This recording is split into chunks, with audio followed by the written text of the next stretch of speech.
Right now, it is just a Groundhog's Day of misery for the New York Mets.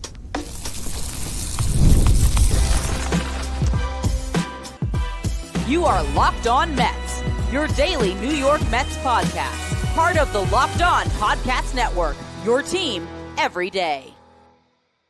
Hello to all you amazing Mets fans. You're watching Locked On Mets, part of the Locked On Podcast Network, your team every day.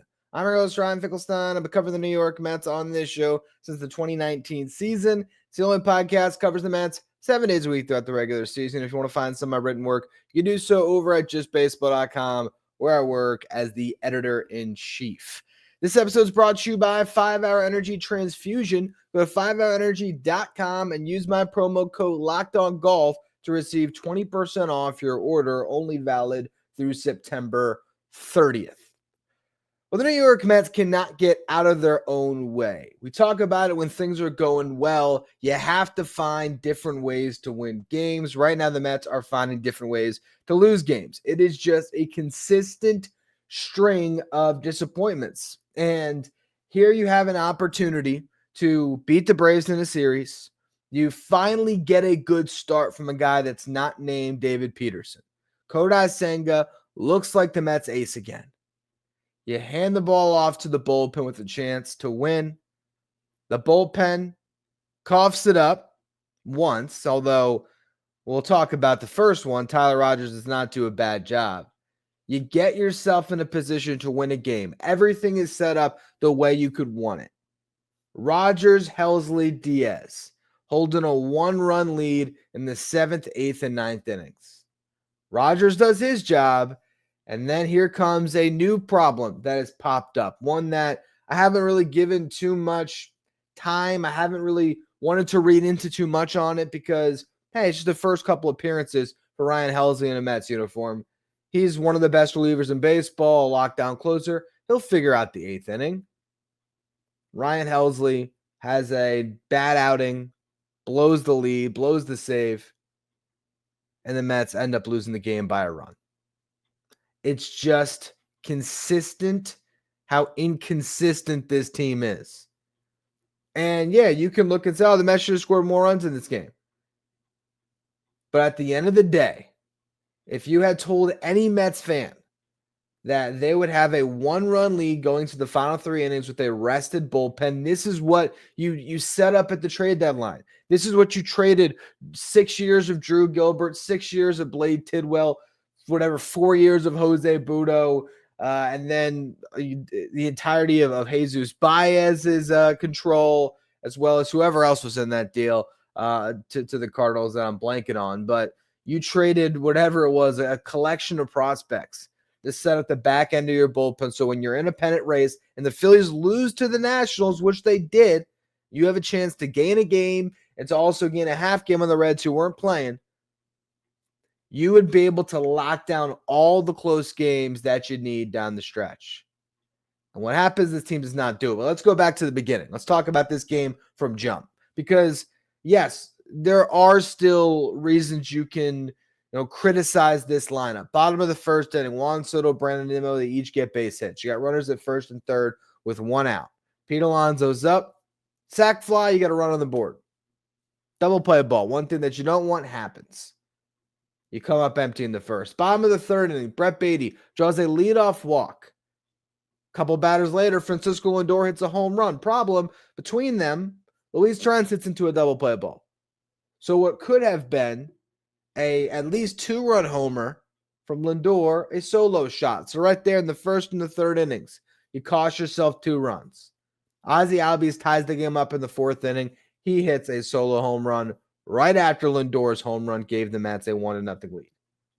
But through the first 5 innings, that's pretty much all Kodai Senga gave up. He allowed a 2-out single in the first, a leadoff single in the second. Michael Harris then stole second base. So that was the one real tough stretch for Senga to try to strand that runner at second. And he did that. Picked up a pair of strikeouts, gets a fly ball, gets out of that jam, gives up a 2-out single in the third. Then he ends up having a 1-2-3 5th inning. The 4th inning, all he allowed was that solo homer. So through the first 5 innings, he gave up 3 singles and a homer. That's it. He looked like an ace again. 6th inning, tie game, issues a leadoff walk, gets a ground out, then a strikeout. And then Michael Harris, who just continues to be a Mets killer and a really arrogant and obnoxious one, he gets a base hit to put runners out the corners.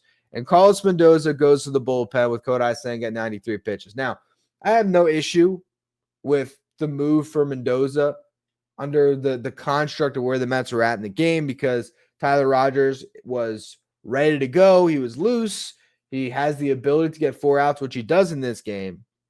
My only issue with it was you had a chance to end that stupid stat that goes back months now of not getting another pitcher through 6 innings outside of David Peterson.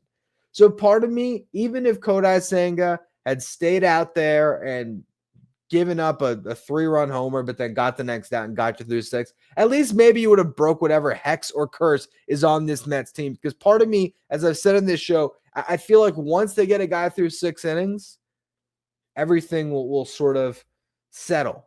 And maybe that's naive of me because there's a lot more wrong with this team at times than just the starting pitching. But the starting pitching still is the basis of all of the Mets struggle. It's still at the core, because when you have a weak rotation, it just sets everything up for failure. And you finally got a good start. And again, I'm not really criticizing Mendoza for the move. Tyler Rogers gives him a base hit, then he is able to get a ground out to get out of the inning. And after the Mets rally, because in the bottom of the 6th inning, Lindor singles, steals second base, advances to third on a throwing error as they cannot catch the throw to get Lindor at second base. So Lindor goes to third. Juan Soto draws a walk. Brennan Nimmo sacrifice fly. Soto then steals second, sets a franchise record. The Mets have now had 36 consecutive stolen bases without being caught. That is a franchise record. The MLB record is 40. So if they continue this trend, they could grab that record over the weekend. It would feel pretty meaningless if the Mets kept on losing. But regardless, Pete Alonso then comes through. He cashes in with an RBI single, and you take a 3-2 lead. And then Rogers stays on and does his job. Gives up another single, but ends up putting up a 0, works around it. Gets 4 outs. And so far, Rogers has actually lowered his ERA since coming to the Mets. He's now at a 1.73 ERA. He's given up 1 run in 7 appearances. So I don't think the Mets did anything wrong. I don't think Carlos Mendoza made a mistake. The whole thing about pulling Senga early is just my own superstitions about needing to end this streak. But again, you went into the 8th inning thinking that Helsley and Diaz should be able to get the final 6 outs and wrap it up. And this team's just bad right now. So while you can look at the lineup and you could say, man, you had Lindor had a great game, 3 for 4, home run, stolen base, scored a couple of runs. You had Soto get a hit. You had Nimmo get a hit. Alonso got a hit. Nimmo with the sac fly. Like, all these guys did a little something. Soto, the stolen base, scoring a run. Your top 4 didn't have the best of games, especially against Bryce Elder, where they could have done more, but they certainly weren't the reason the Mets struggled offensively primarily. With the bottom of the lineup, beyond that, you had everybody else just did nothing. 0 for 16. Brett Beatty drew a walk. That was it. And I can look at little things. Like, I've been complaining recently about how Mark Vientos all of a sudden can't buy a start because you have too many mouths to feed, because Mullins and McNeil are playing every single day at in center field and second base respectively. So the only path to playing time is third base and DH, and Starling Marte is out hitting Vientos and Mauricio, so he deserves the DH. But now the one time where you decide to give Marte a rest, it's Mauricio in there. And Mauricio all of a sudden is cold because he hasn't been playing much. He strikes out a couple times against Bryce Elder, a guy that he should have been able to absolutely hit. The whole lineup should have been able to hit Elder, but Elder, put together a pretty good start. He was locating his pitches. He didn't do a bad job. But yeah, you could say this lineup could have done more, but they still were able to have that rally with the top of the lineup to get that lead to your back end guys.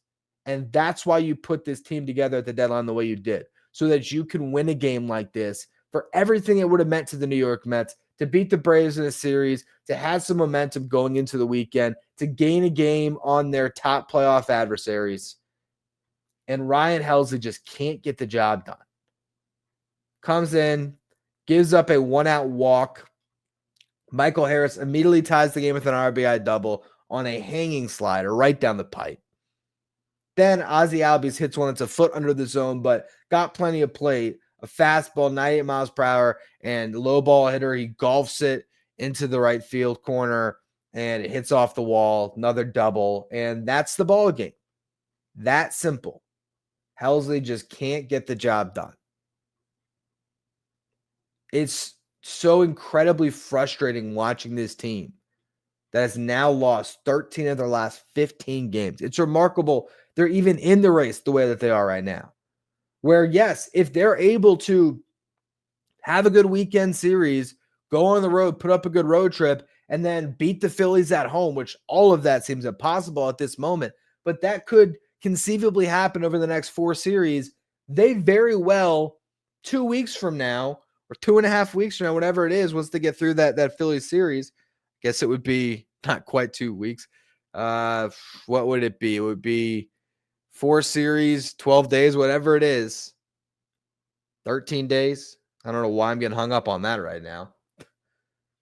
But you could be sitting in a position on Thursday, the 28th, where the New York Mets could be right back in the division race.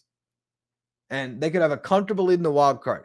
It would only take just putting it together for 4 series, not even sweeping anybody, just win series after series after series, the way we've seen this Mets team do earlier this season.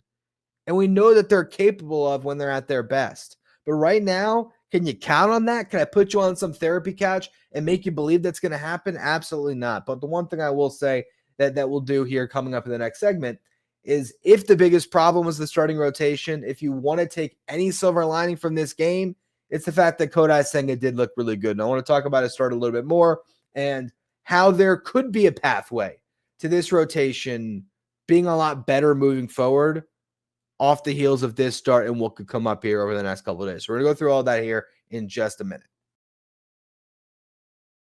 Time to fuel up and turn it up with 5-Hour Energy Transfusion. It brings the bold grape, ginger, and lime flavor of your favorite golf drink, minus the alcohol, into a quick, energizing shot. Whether you're sinking birdies or just making memories with friends, this one's a hole-in-one for your energy game.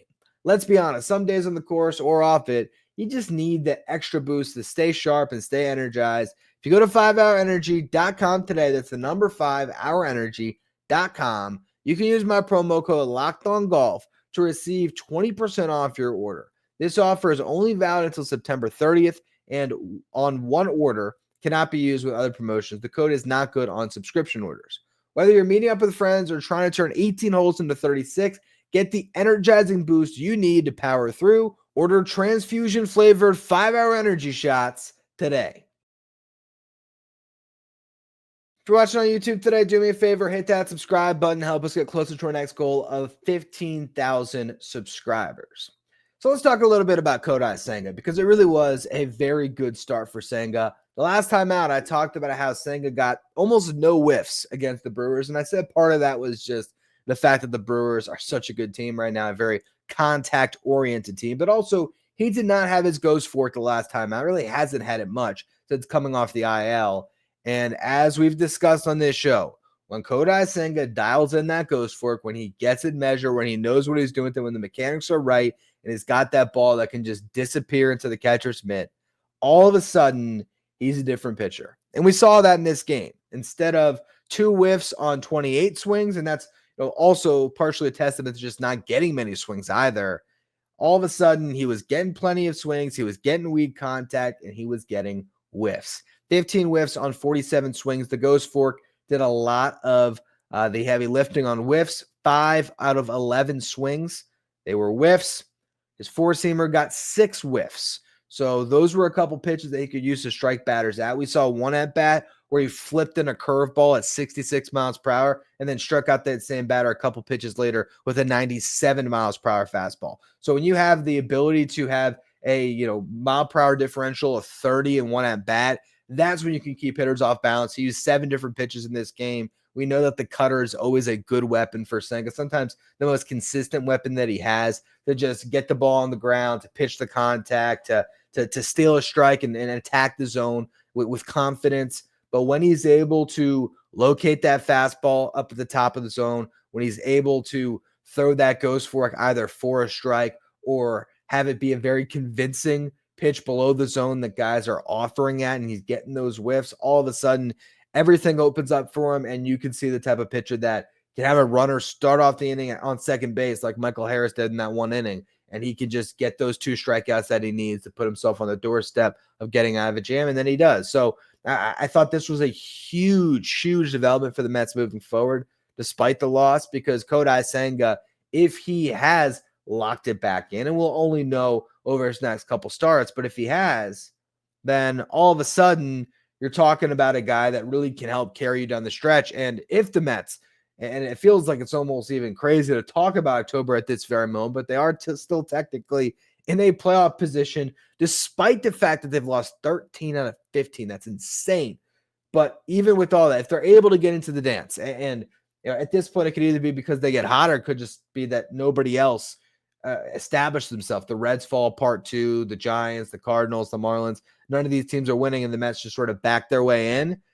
Even if you backed your way in, if Kodai Senga is at his best and you win game 1 of a wild card series, all of a sudden everything can be different. So it's so imperative that the Mets get the top of their rotation going, and this was definitely a big step in the right direction. I wish you would have gotten that final out of the 6th inning, so you could have put that stat to bed. But maybe Sean Manaea is going to do that on Friday night tonight. Maybe he's going to be the one that goes 6, because he certainly looked like he was going to in his last start until it all fell apart for him, and I think it was the 4th inning. So maybe this is the time that Manaea does his thing. And if you get that, if the Mets, regardless of winning or losing, although it would be great if they could finally get a win, but regardless of that, if they're able to go through the next couple days and Sean Manaea has a good start and Nolan McLean makes a strong MLB debut, and moving forward, you have those 3 guys lined up back to back, Senga, Manaea, McLean. That could be the collection of pitchers that can go into any series and be really formidable, where if they lined up that way to pitch against the Phillies, and I did look at that a little bit where it would not, we'll get to that in a second, because of needing Senga to get an extra day, it's not going to work out that way. But if you theoretically were in a series later on in the season against the Phillies in Philly, that one series they have, or whenever the Mets are going up against the Cubs at Wrigley at the end of September, if you could put those 3 guys in there in a series, and McLean is able to adjust quickly to the big leagues, I mean, that could be 3/5 of a solid rotation. If David Peterson gets himself back on track, well, now all of a sudden the rotation might get stabilized in a real meaningful way. But you still need to see Manaea do what Senga just did, and we still have no idea what exactly McLean's going to provide. But this was a big step in the right direction again, because there is no pitcher on this team that has a higher ceiling than Kodai Senga. None. And we watched it unfold in this game. He threw the ball very well. Hopefully that's a sign for other things to come. Now, when it comes to the rest of the rotation, I've been advocating this week for Brandon Sproat to make a start on Sunday. That is not going to happen. It will be Clay Holmes. Sproat started in Syracuse, actually had a rough outing. He was spotted a 2-run lead as Jet Williams, who had a great game, was on base 4 times, went 3 for 3. He had a leadoff double. Carson Bench walked. Luis Acuna singled to load the bases. Ryan Clifford grounded out to score a run, then a sacrifice fly brought in another. The Sproat up 2-0, has a 1-2-3 first. That might have been before the Mets scored those runs. I can't remember if that game took place in Syracuse or not. But second inning, issues a walk, then 2 well-struck ground balls, make it into the outfield for singles. He then pitched himself out of a further jam, though, because he did give up a run there, but able to get 3 strikeouts and work his way around an error in that inning as well. I think both of 2 runs came in that inning, but still a solid effort in pitching himself out of more damage. Had a 1-2-3 third. Then in the 4th inning, it fell apart for Sproat. Issued a pair of walks, then a double that scored 2.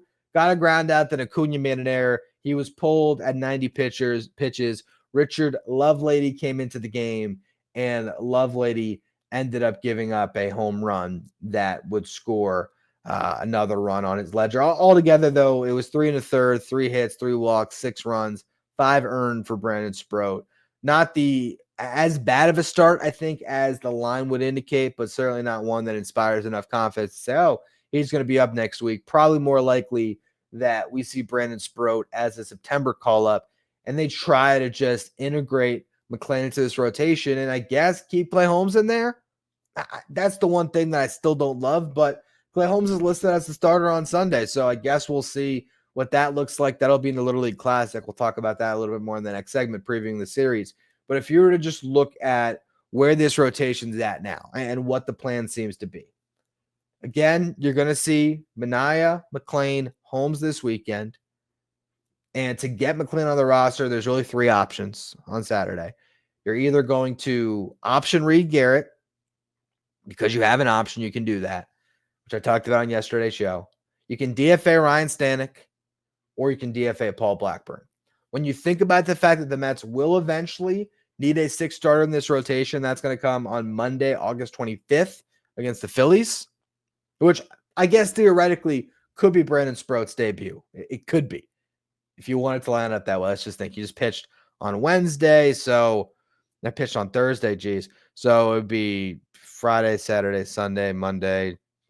If you had him go on Tuesday or Wednesday, you have to have him pitch on Tuesday, and then he'd have 5 days rest before going, potentially in that game on Monday, the 25th. Well, that's a tough environment to have someone make their debut. So, I think that if you had to think about who could make that start in front of Senga, it would either be Paul Blackburn or Frankie Montas, most likely.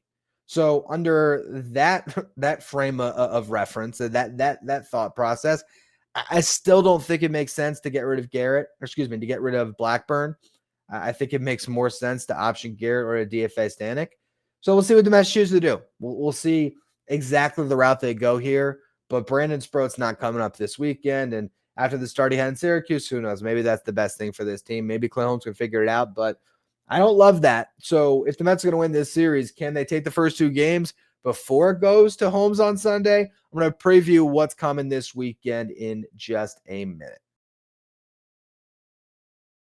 Today's episode is brought to you by Monarch Money. Ever wish managing your money felt easier? Well, with Monarch Money, it can be. Whether you're growing your savings or planning a big purchase, Monarch puts you in the driver's seat. It's like having your own personal CFO, giving you full visibility and control over your finances. Monarch Money is more than a budgeting app. It's a complete financial command center where you can track all your accounts, investments, and spending in one place. So in addition to managing your money, you can also build wealth. When I was using Monarch, I was shocked at how much money I was wasting on those unwanted subscriptions that I didn't even realize I was still paying for.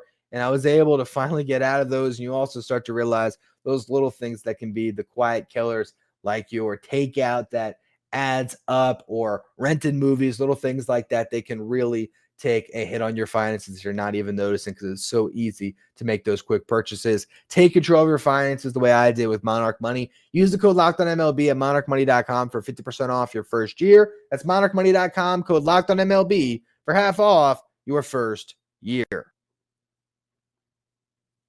If you're an everydayer that always tunes into the show, make sure you become a Locked On Mets insider. It's our texting service where you get updates from me anytime news breaks in the Mets. You can ask me questions anytime, take part in our Locked On Mets sign photo giveaways, and you get a lineup graphic sent to your phone each day so you know who's in the starting lineup without ever having to go on social media. If you want to be a Locked On Mets insider, find the link in the episode description or go to subtext.com/LockedOnMets. The Seattle Mariners were one of the few teams that played on deadline day. They beat the Rangers that day, part of a 4-game series that they won, taking 3 of 4. They swept the White Sox and the Rays. Then they just recently in this last series lost 2 of 3 against the Orioles. So if you look at the Mariners over the last couple weeks, they've won 10 of their last 13 games. They had won 3 series in a row until the Orioles just got them. Julio Rodriguez has gotten hot, as he typically does in second halves.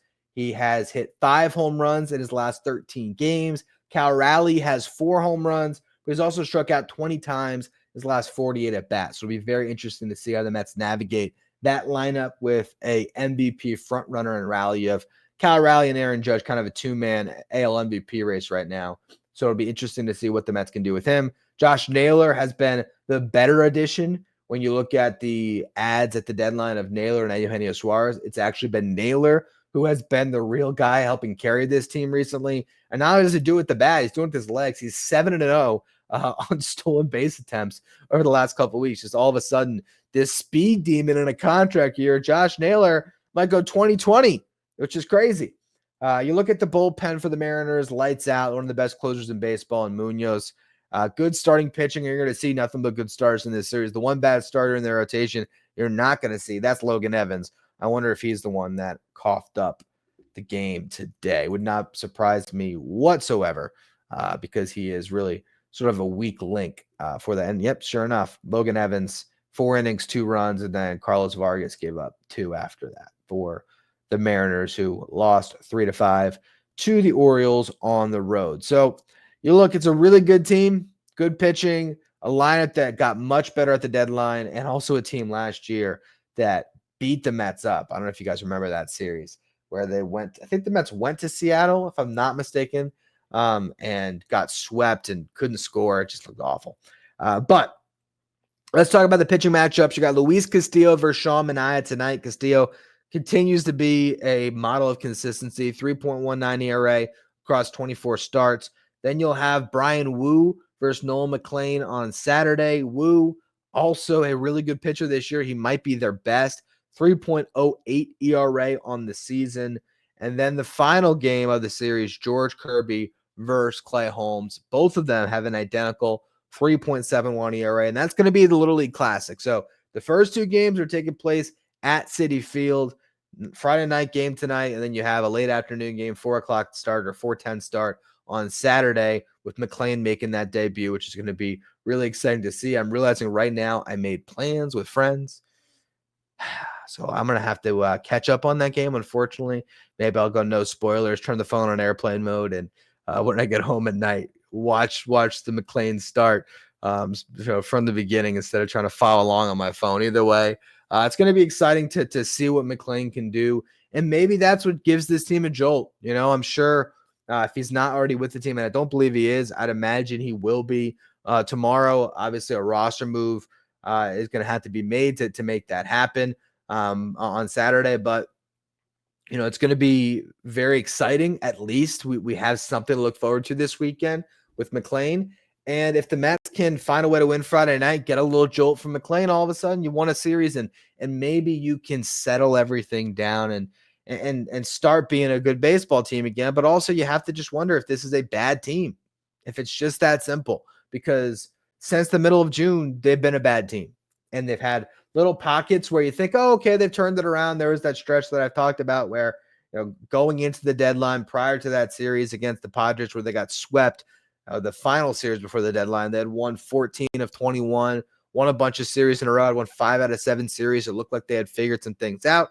And then another tailspin, and this rotation has just fallen to a level that I don't think we ever expected this season to be this in the dumps. Maybe if this rotation does settle and the top of the lineup, can come around a little bit, you get some production from the bottom half. I do think that ultimately having Mullins and McNeil in there every day, it's a consistency this lineup hasn't had. And while I have my own gripes about the Mauricio being on the roster and too many mouths to feed with those young players, if the Mets ultimately decide that their best lineup is Starling Marte at DH and Brett Beatty at third base, and that's the way to go about it, that's what they should do, and they should keep doing that. And if Mauricio and Vientos sort of gather dust on the bench, that's fine. This is a team that just has to find the winning combination, whatever that is. But sometimes also going through a unique experience can change things for a team. And I don't think that the Little League Classic is going to be like the London Classic last year, where you're going, there's days off, and you're taking a bunch of time to travel, and it's a real bonding experience. I think it's more of an inconvenience than anything to have to go to Williamsport and play a game on a Sunday night, but you do have Monday off, so you'll be on ESPN on national television with everybody talking about the New York Mets and their state of affairs. So hopefully they can win a couple of games instead of all the conversation being around how bad they've been, although it probably will be there anyway. But it'd be nice if the Mets were still in a playoff spot once they got to that nationally televised game. But it'll be a little bit fun, I guess, playing in a different environment. Who knows what happens there? And maybe Clay Holmes can figure things out. They clearly believe that he's fine, that he's not too worn down and stay in this rotation. I have felt for weeks now that he should be moved out of that rotation into the bullpen, but maybe that's a decision that they're waiting on until they get to September. If they feel like that's the time to call up Brandon Sproat when the rosters expand, or if they're hoping that a Blackburn or a Montas, one of these guys ends up eventually pushing Holmes to the bullpen. I guess maybe they just really believe that Holmes could do this thing wire to wire in his first season as starting pitcher, which would be pretty insane. Even if he doesn't pitch well, if he can stay healthy and do that, that's honestly an incredible, feat for him. But we're talking about a guy that at one point you were looking at an ERA in the high 2s, low 3s, who was looking like a frontline starter, and now it's an ERA that's creeping closer and closer to 4, and a guy that just has not figured things out. So we'll see what this weekend holds for the New York Mets. They're 5 games back at the Phillies right now.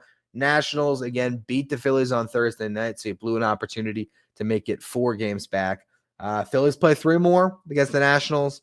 Then the Mariners come to town, and then they'll play the Nationals again next week, and that one's going to be at home, so I guess they're in D.C. right now. So that's the state of the Phillies. That's what they got going on. The Mets have a half-game lead over the Reds, who are going to play the Brewers this weekend. It would be the Mets' luck, as I was texting with one of my Locked On Mets subtexters or Locked On Mets insiders today, where he was saying it would be very fitting if the Brewers suddenly started losing games now that they're playing the Reds this weekend. Hopefully that's not the case.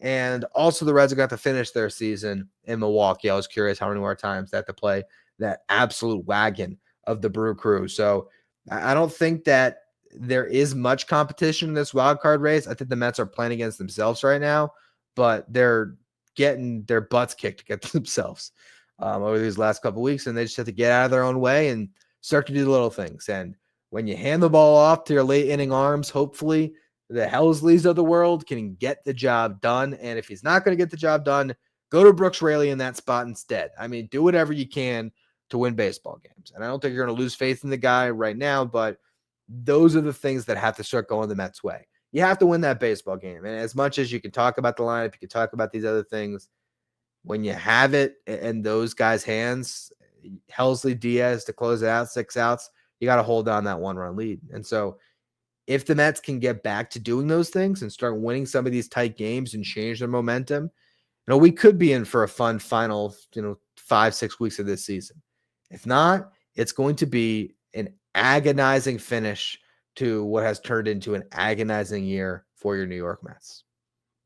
All we can do is watch the game. So I'll be back throughout the weekend to cover everything that's going on. I have a show for you tomorrow morning, as always. I appreciate all of you for tuning in. Make sure you follow, rate, and review wherever you get your podcasts. Hit that subscribe button if you're watching on YouTube. If you want to be Locked On Mets Insider, find the link in the episode description. Go to subtext.com/LockedOnMets. Thank you for making Locked On Mets your first listen or your first watch every day. Now for your second watch, check out Locked On MLB Game at the show that'll take you around all the action in Major League Baseball with insight from our local experts as well as our league-wide experts who will take you through each game. Find Locked On MLB Game Night on the Locked On MLB YouTube channel as well as the Locked On MLB podcast feed.